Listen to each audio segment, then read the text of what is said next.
생각 안 하는데. 그건 내 몫이야. 엄마는 그땐 그렇게 말 안 하셨어. 그리고 그 한마디가 한평생 함께 자란 형제의 관계를 단 한 달 만에 무너뜨립니다. 불과 10년 전만 해도 상속세는 부자들의 세금이었습니다. 신문에서나 뉴스에서나 늘 남의 일이었죠. 2014년 통계만 봐도 상속세를 낸 사람은 5천 명도 채 되지 않았습니다. 그의 전체 상속세 규모는 1조 6천억 원 수준이었어요. 그런데 지금은 어떨까요? 매년 구조 10조 원씩 거칩니다. 신고 인원은 2만 명이 넘었어요. 단 10년 만에 4배가 뛴 겁니다. 이유는 간단합니다. 부동산 가격이 너무 올랐기 때문이죠. 예전에는 3억짜리 아파트가 지금은 15억이 되었습니다. 서울이나 수도권에서 집 한 채만 있어도 상속세 대상이 되는 시대가 된 거예요. 이제 상속은 재벌 이야기, 드라마 속 이야기 아닙니다. 평범한 우리 가정 이야기입니다. 부모님이 평생 모은 재산, 집 한 채, 예금 그리고 작은 땅 한 조각이 이제는 상속의 대상이 되고 그것이 형제의 관계를 흔듭니다. 많은 사람들이 이렇게 말합니다. 우리 형제는 안 싸워. 우리는 달라. 그런데 정말 그럴까요? 제가 실제로 상담하면서 들은 수많은 이야기 중엔 이런 패턴이 있습니다. 형제끼리 정말 우애가 깊었습니다. 명절마다 웃고 부모님 생신이면 함께 모이고 누가 봐도 좋은 가족이었죠. 하지만 부모님이 돌아가신 뒤 단 한 달 만에 서로 등을 돌립니다. 그 시작은 아주 작은 말에서 시작돼요. 형, 그 땅은 원래 내가 관리했잖아. 누나, 그 통장은 엄마가 나한테 주신 거야. 아니야, 그건 다 같이 쓴 돈이야. 누구도 처음엔 싸우려는 게 아니었습니다. 그저 내가 더 억울하다는 마음이 커진 겁니다. 특히 50대, 60대 상속인들이 싸움이 많아요. 이 나이는 은퇴와 퇴직 사이 소득이 줄어드는 시기입니다. 자녀는 아직 결혼 안 하고 집 한 채도 없습니다. 그런 상황에서 부모님 재산 이야기가 나오면 마음속 어딘가에서 이런 생각이 피어납니다. 그래도 내 몫은 있겠지. 나도 조금은 받아야 하지 않나. 그런데 그 순간 누군가 이미 증여를 받았다는 이야기가 들리면요. 그건 폭탄이 터지는 것과 같습니다. 뭐, 미리 줬다고? 나한텐 한마디도 안 했는데. 그때부터는 대화가 안 됩니다. 사람이 변했다, 배신했다, 욕심 부린다, 이런 말들이 오가며 가족이 무너집니다. 사람들은 상속 싸움이라고 하면 큰 부자들 이야기라고 생각합니다. 우린 재산이 많지 않으니까 안 싸워요. 그런데 통계를 보면 완전히 반대입니다. 상속 소송 중 80%가 1억 원 이하의 재산 때문입니다. 돈이 많아서 싸우는 게 아닙니다. 공평하지 않다고 느껴서 싸우는 겁니다. 그리고 그 감정은 크기와 상관없이 터집니다. 심지어 부모님 장례식장에서 싸움이 납니다. 누구는 제사상 음식값을 냈다고 하고 누구는 그 비용을 돌려받아야 한다고 합니다. 누구는 부모님 병원비를 자신이 냈다며 그만큼 더 받아야 한다고 주장합니다. 결국 돈이 아니라 나를 얼마나 존중했는가가 문제인 겁니다. 많은 부모님들이 이런 말씀을 하십니다. 큰아들한테는 이 땅 줘야지. 둘째는 성격이 착하니까 그거 줘야지. 딸은 시집 갔으니 그만 받으면 됐지. 그런데요, 그 말 한마디가 가족을 깨뜨립니다. 부모님은 사랑으로 하신 말씀이지만 듣는 자식 입장에서는 다르게 들립니다. 왜요? 왜 저 사람만요? 사랑의 말이 분노의 불씨가 됩니다. 그래서 부모님은 살아계실 때 명확히 이야기하셔야 합니다. 나는 이렇게 생각한다. 그리고 가족이 모두 있을 때 공개적으로 말하는 게 좋습니다. 비밀은 의심을 낳고 의심은 싸움을 낳습니다. 많은 분들이 유언장을 쓰면 상속 싸움이 해결될 거라고 생각합니다. 하지만 현실은 다릅니다. 법적으로 완벽한 유언장도 형제가 납득하지 않으면 아무 소용이 없습니다. 그때 엄마 정신이 온전했냐? 누가 옆에서 강요한 거 아니냐? 이런 말이 나오면 유언장은 휴지 조각이 됩니다. 그래서 저는 항상 이렇게 말합니다. 유언장보다 중요한 건 대화입니다. 명절, 생신, 가족 모임 같은 날에 부모님이 이렇게 말씀하세요. 엄마, 아빠가 없을 때 너희가 싸우지 않으려면 지금 미리 이야기해보자. 이 말 한마디가 유언장 10장보다 강력합니다. 왜냐하면 감정이 담긴 합의는 법보다 오래 갑니다. 부모님 재산이 10억 있다고 합시다. 형제 3명이니까 3억씩 나누자.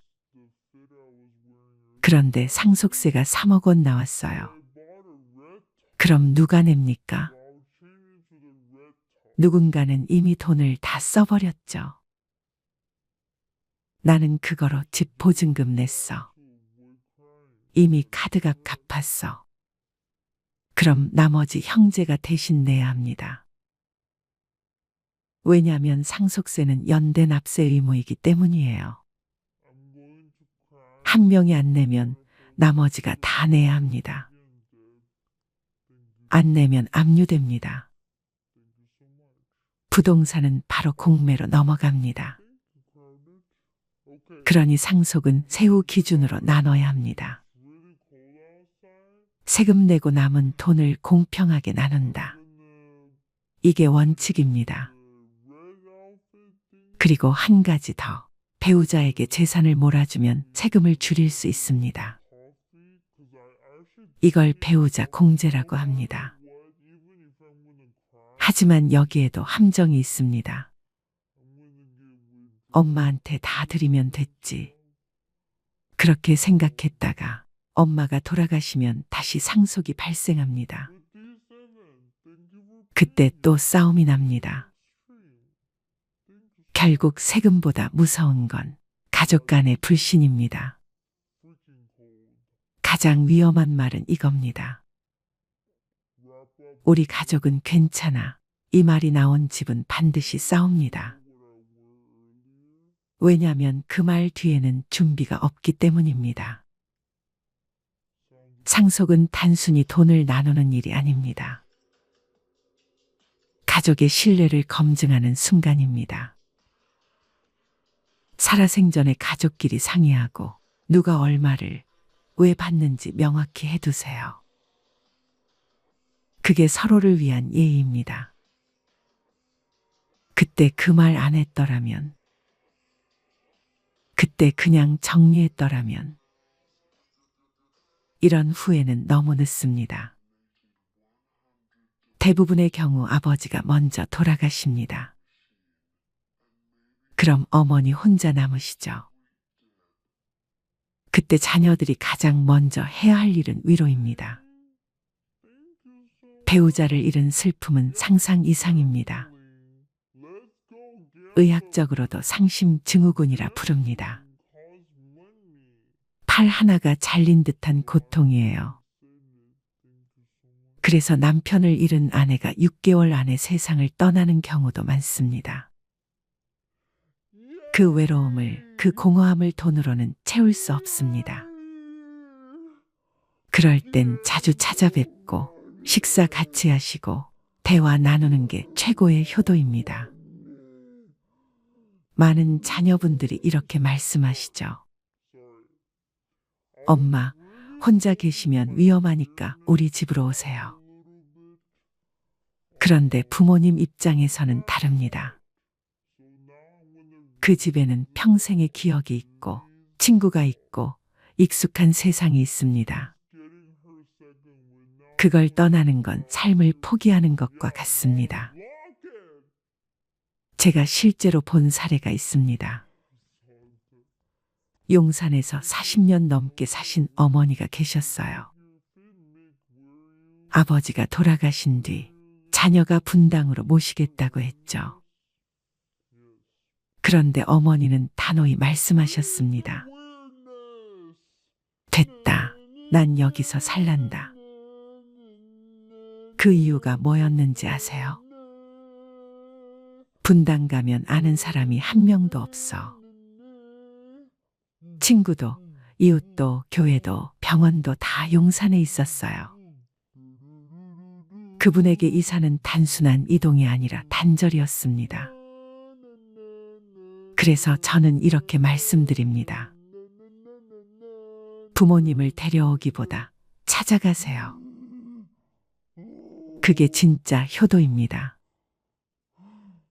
장례를 마치고 나면 가장 먼저 해야 할 일은 상속 재산 확인입니다.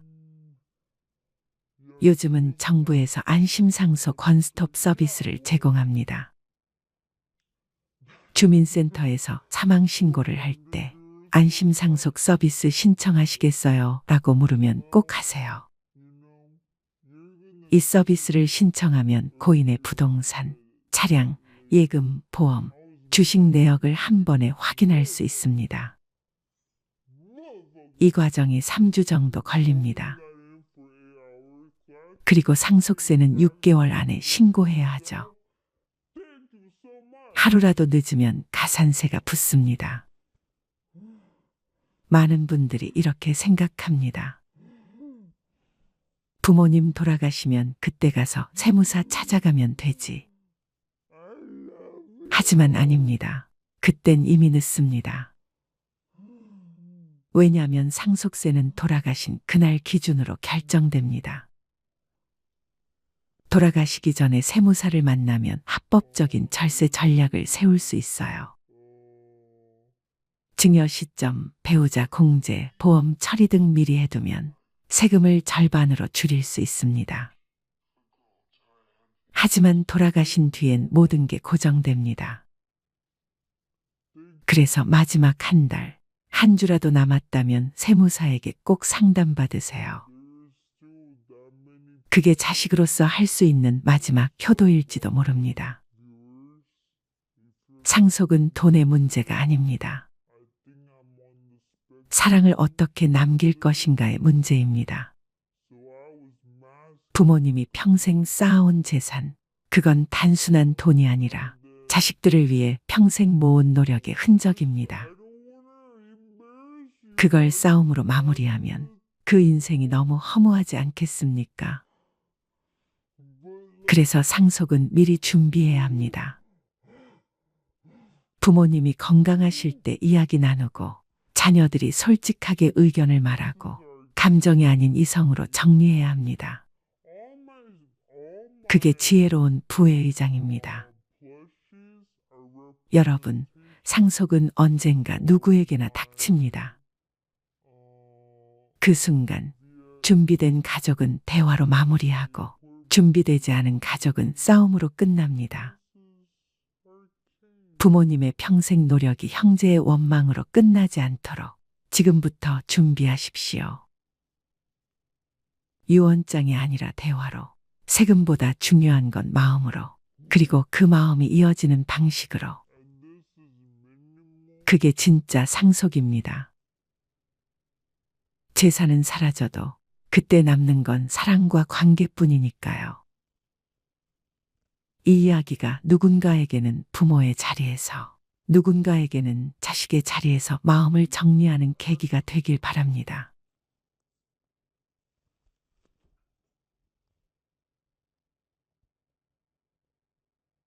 혹시 최근 들어 문득 몸이 전과 같지 않다고 느껴지신 적 없으신가요?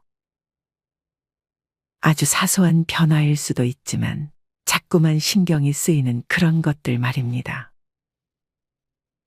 허리띠가 갑자기 헐거워졌다든지, 전보다 쉽게 지치고 피곤함이 오래 지속된다든지, 혹은 가끔 기억력이 흐릿해지는 순간이 생기진 않았나요? 처음에는 단순히 나이 탓이라며 지나쳤을지도 모릅니다. 하지만 어느 순간 이런 생각이 스쳐 지나갈지도 모릅니다. 혹시 내 몸이 나에게 무언가 말하고 있는 걸까? 이 영상은 끝까지 보지 않으시면 반드시 후회하실 겁니다. 왜냐하면 여러분이 무심코 넘겼던 작은 변화들이 사실 생의 마지막을 준비하는 신체의 중요한 경고, 신호일 수 있기 때문입니다. 많은 사람들은 노년기의 죽음이 갑작스럽게 찾아온다고 생각하지만 사실 우리 몸은 마지막 단계에 들어서기 몇 개월, 때로는 1년 전부터 조용히 경고 신호를 보내기 시작합니다. 문제는 이런 신호들이 너무 작고 사소해 보이기 때문에 대부분의 사람들은 그것을 무심코 넘겨버리고 만다는 것입니다. 나중에야 비로소 뒤늦게 돌이켜보면 이미 그 조용한 신호들이 존재했음을 깨닫지만 그때는 준비하기엔 너무 늦고 소중한 마지막 시간을 온전히 누리기에도 늦어버리고 맙니다. 이번 영상에서는 노년층이 생의 마지막 1년을 앞두고 흔히 나타나는 대표적인 5가지 신호를 소개하겠습니다. 이미 알고 있지만 단순한 노화라고 생각했거나 그저 요즘 스트레스 때문이라며 넘겼던 부분들이 있을 것입니다. 하지만 이 신호들을 일찍 알아채면 사랑하는 이와 함께 보내는 소중한 시간을 더 의미 있고 평온하게 만들어줄 수 있습니다. 이 영상이 도움이 되셨다면 주변에 나이 드신 분들과 가족들에게 꼭 공유해 주세요. 그분들은 어쩌면 이 작은 변화들이 무엇을 의미하는지 몰라 혼자 불안해하거나 고민하고 있을지도 모릅니다. 우리가 조금 더 관심을 갖고 미리 알아차린다면 그분들에게 큰 위로와 도움이 될 것입니다. 피할 수 없는 죽음 앞에서 중요한 것은 어떻게 마지막 시간을 보내느냐입니다.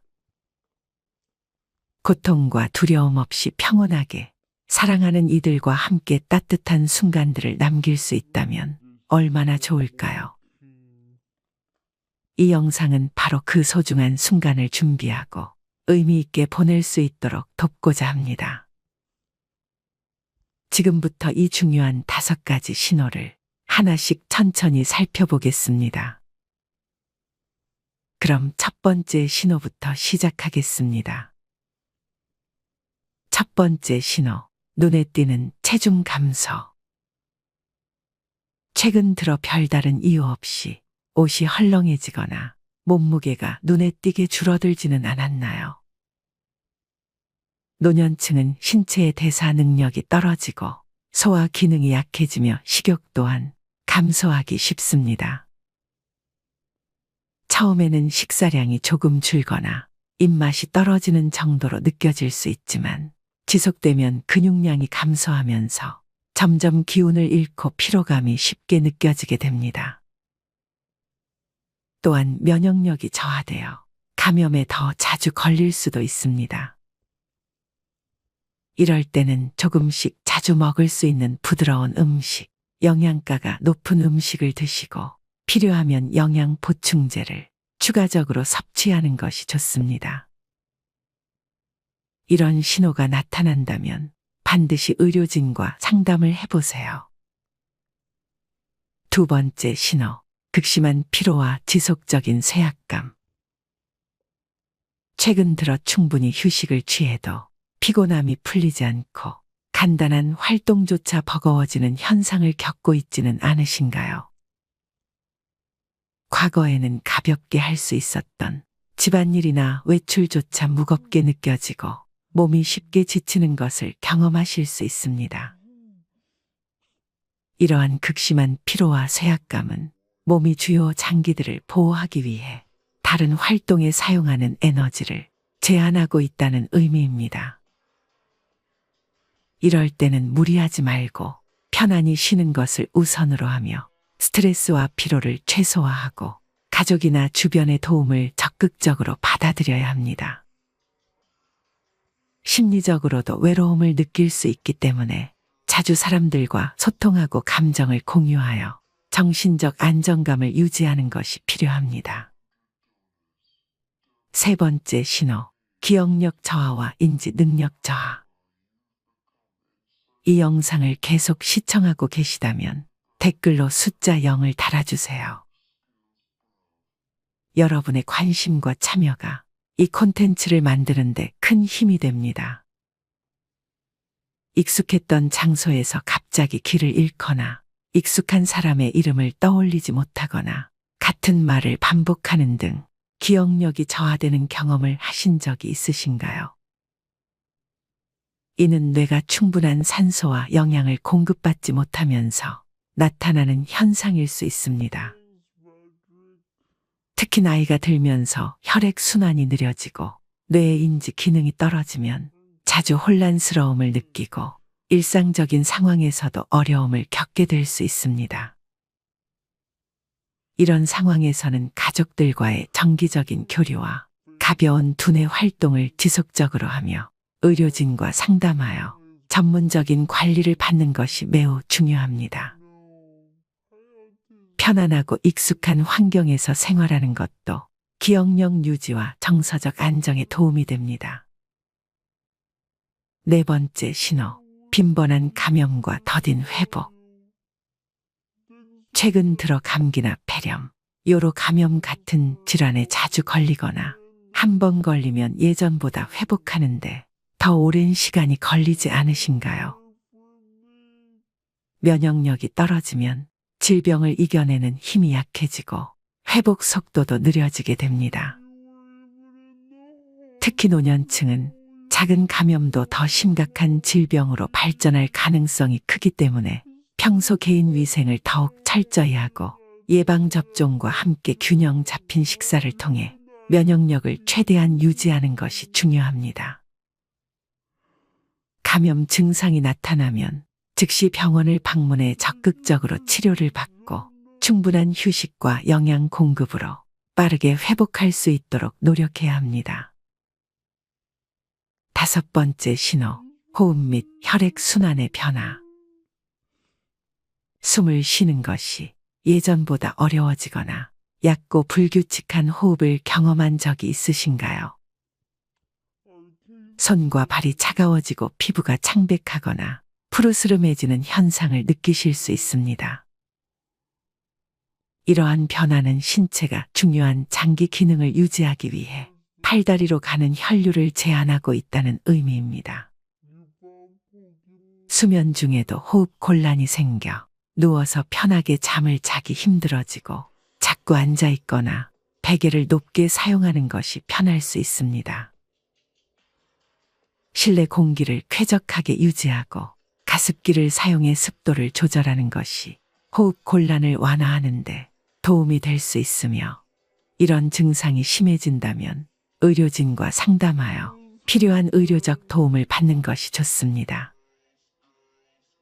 지금까지 알아본 5가지 신호는 우리가 미리 인지하고 준비할 수 있는 소중한 정보입니다.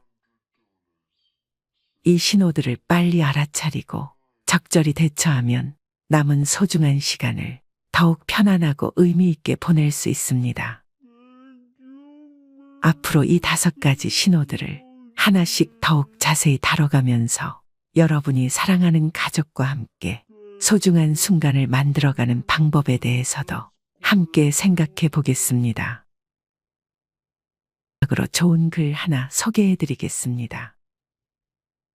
이 글을 들으면서 여러분들이 살아온 인생을 한번 돌아보시길 바랍니다. 살면서 중요한 말은 여기, 지금이다.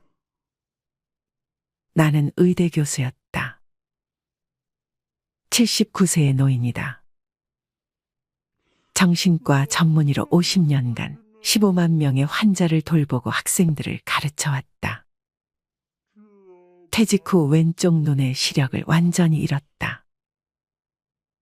당뇨병, 고혈압, 통풍, 허리디스크, 관상동맥 협착, 담석 등 7가지 중병과 고달픈 스트레스를 벗삼아 어쩔 수 없이 살아가고 있다.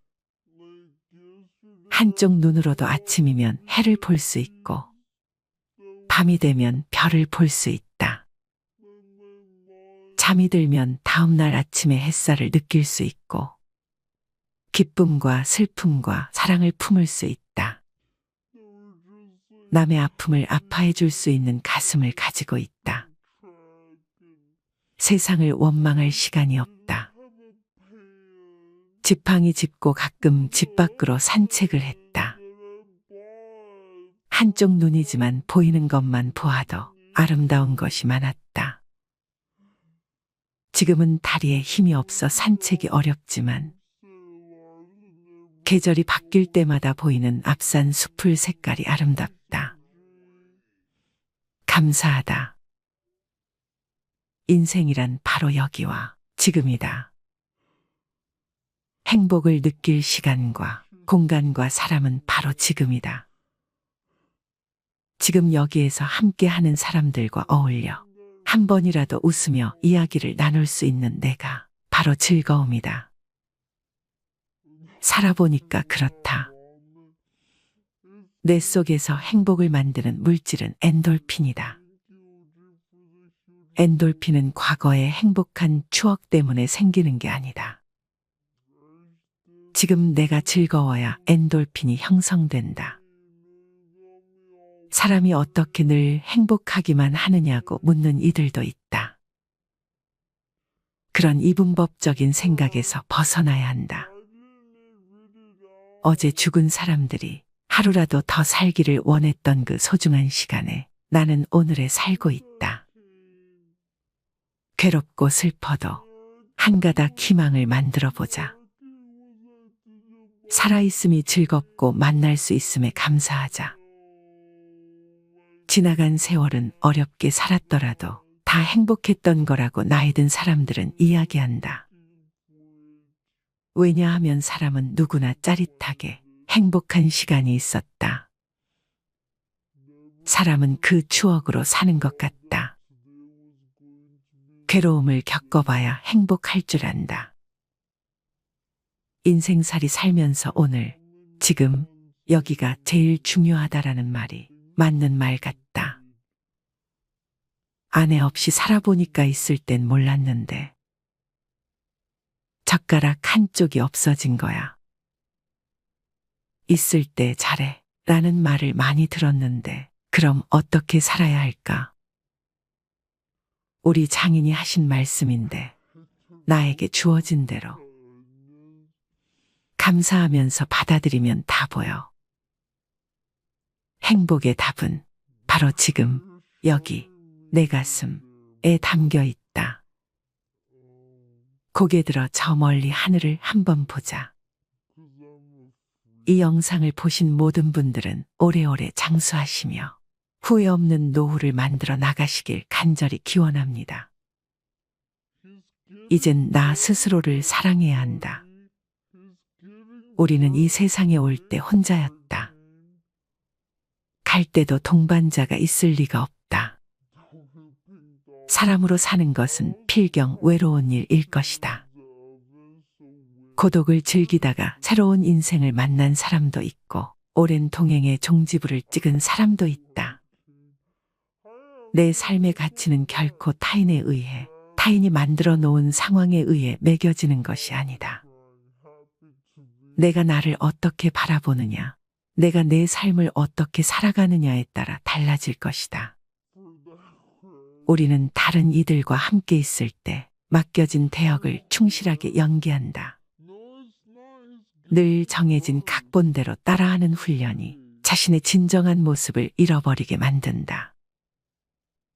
당연히 스스로를 솔직하게 대면하지 못하는 사람이 생기기도 하고, 자기 자신을 평가하고 투자하는 데 철저히 인색했다. 혼자인 사람은 가장 자유로운 사람이다.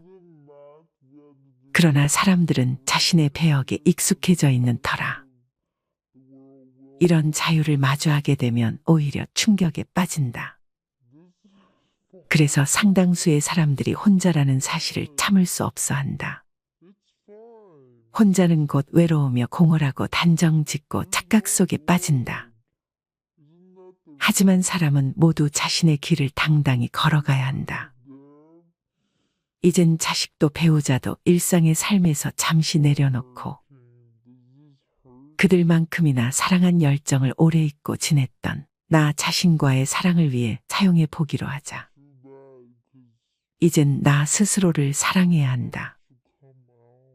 내가 나를 사랑해주지 않으면 누가 날 나만큼 사랑해줄까? 최근에 혼자만의 시간을 누려본 기억이 있는가? 혼자서 여행을 가본 적이 있는가? 스스로 고독한 여행자가 되어보자. 한밤중 덜컹거리며 달리는 기차에 앉아 창밖으로 스쳐 지나가는 불빛을 바라보자.